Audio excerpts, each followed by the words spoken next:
In digital Marathi, जनतेच्या हक्काचं व्यासपीठ। द्रोही राजेश पाटील या विद्यार्थिनीने धरमतर ते गेटवे ऑफ इंडिया असे 36 किलोमीटर सागरी जलतरण अंतर 9 तास 23 मिनिटात पार करण्याची कामगिरी केली आहे। द्रोही पाटील ही विद्यार्थिनी इरा ग्लोबल स्कूलमध्ये शिकते। द्रोहीने धरमतर ते गेटवे ऑफ इंडिया असे अंतर 8 तासात पोहून पार करण्याचा निर्धार केला होता, परंतु कासा खडकच्या पुढे सकाळी 10 वाजता अचानक वातावरणात बदल झाल्यामुळे द्रोहीला वाऱ्यामुळे समुद्रात उसळणाऱ्या लाटांचा मारा सहन करीत पुढे गेटवे ऑफपर्यंत पोहून जावे लागले। त्यामुळे तिला निर्धारित वेळेत अंतर कापण्यात अडचणी आल्या।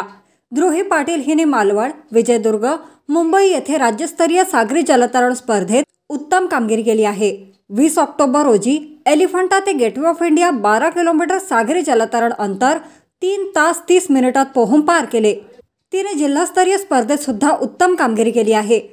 द्रोहीने 18 डिसेंबर रोजी पहाटे अंगाला ग्रीस लावून समुद्राची पूजा करून 3:26 महाराष्ट्र राज्य हौसी जलतरण संघटनेचे निरीक्षक सुनील पाटील यांच्या निरीक्षणाखाली धरमतर ते गेटवे ऑफ इंडिया सागरी अंतर पोहण्यास सुरुवात केली। द्रोही पाटील हिला महाराष्ट्र राज्य हौसी जलतरण संघटना व open water sea swimming association तसेच यश जिमखाना स्टाफ व प्रशिक्षक विलास माने व रवी नवले यांचे मोलाचे मार्गदर्शन लाभले। त्यामुळे ती हे अंतर यशस्वीरित्या पार करू शकली। गेटवे ऑफ इंडियाला पोहोचल्यावर तिचे जंगी स्वागत करण्यात आले। 36 किलोमीटर न थांबता पोहल्यामुळे तिचे सर्व स्तरातून कौतुक होत आहे।